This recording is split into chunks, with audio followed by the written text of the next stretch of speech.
Hai bro, China kembali membuat gebrakan strategis dalam modernisasi kekuatan maritimnya dengan bergabungnya kapal CNS Hubei atau CNS 34 ke dalam armada kapal serbu amfibi. Langkah ini menandai komitmen berkelanjutan Beijing dalam membangun kekuatan laut yang bukan hanya defensif, tetapi juga mampu melakukan proyeksi kekuatan secara ofensif jauh dari wilayahnya. CNS Hubei merupakan bagian dari penguatan struktur Angkatan Laut Cina atau PLAN yang semakin terintegrasi dengan konsep peperangan gabungan, menggabungkan pasukan darat, laut, udara, serta kekuatan cyber dan drone. Di tengah meningkatnya ketegangan di kawasan Indo-Pasifik, kehadiran kapal ini dalam armada amfibi menunjukkan kesiapan Tiongkok untuk menghadapi berbagai skenario konflik dari perebutan pulau hingga operasi penjagaan perdamaian. Dengan kapal serbu amfibi tipe 076 yang segera menyusul, China mengirim sinyal kuat bahwa mereka siap menandingi pengaruh militer barat di wilayah Asia dan sekitarnya. Namun, sebelum tipe 76, China telah terlebih dahulu memperkenalkan tipe 075, kapal serbu amfibi kelas besar yang secara visual menyerupai kapal induk ringan. Tipe 075 menjadi batu loncatan penting dalam ekspansi kemampuan amfibi Angkatan Laut Tiongkok. Kapal ini dirancang untuk mengangkut hingga 30 helikopter, puluhan kendaraan lapis baja, serta ratusan pasukan marinir dengan deks penerbangan penuh dan elevator besar. Kapal ini memungkinkan peluncuran cepat helikopter serbu, transportasi, dan anti kapal selam.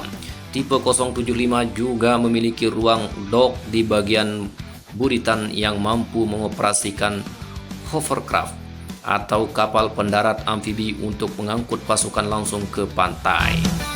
Peran utamanya sangat strategis, mendukung pendaratan besar-besaran di wilayah sengketa seperti Taiwan atau Laut Cina Selatan, serta mendemonstrasikan kehadiran militer di luar negeri dalam misi bantuan kemanusiaan atau latihan gabungan. Dengan menggabungkan CNS Hubei, armada tipe 075 dan menyambut datangnya tipe 076, Tiongkok kini berada dalam jalur pasti menuju angkatan laut berkemampuan proyeksi global. Ini bukan hanya soal memperluas wilayah pengaruh, tetapi juga tentang menunjukkan bahwa Tiongkok dapat menjaga stabilitas regional menurut versinya sendiri dengan kapal-kapal besar, drone, dan teknologi canggih sebagai penjamin perdamaian yang bersifat militeristik. Dunia kini menyaksikan kebangkitan kekuatan laut Asia yang semakin berani menantang dominasi maritim barat di panggung global. Bagaimana kira-kira? Apa yang membuat Cina berkembang begitu cepat? Cina merdeka 1 Oktober 1949, berarti baru merdeka 76 tahun nanti di bulan Oktober. Namun mereka berkembang begitu pesat, baik ekonomi, teknologi, bahkan militer. Militer mereka berkembang begitu pesat, lebih khusus dari persenjataannya. Contoh jet tempurnya saja kurang lebih 1.900 unit, dan itu buatan dalam negeri.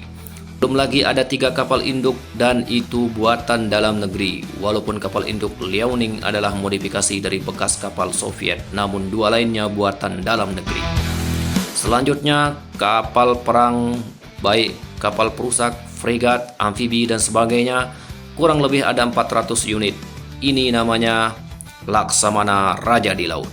Walaupun lagunya milik kita, namun jangan dibaca sambil nyanyi, nanti kita diminta bayar royanto. Sekali lagi, apa sebab Tiongkok begitu cepat dan sangat laju perkembangannya? Apakah karena banyak pejabatnya yang menumpuk kekayaan? Atau mereka sering mengumbar janji saat kampanye? Demi rakyat, saya rela susah namun mewah, begitu. Atau karena ada aturan motor yang tidak bayar pajak, motornya lalu disita? Mana motor satu-satunya lagi buat usaha? Menjadi sebuah pertanyaan besar, mengapa Cina bisa dan negeri kita masih belum bisa? Apa kira-kira yang dilakukan Cina dan kita tidak melakukannya? Mari kita bertanya pada kita semua. Bagaimana kira-kira? Mungkin ada pertanyaan yang belum saya tanyakan. Tambahkan saja di kolom komentar. Biar kita kenyang dengan pertanyaan walau kita masih haus akan pekerjaan.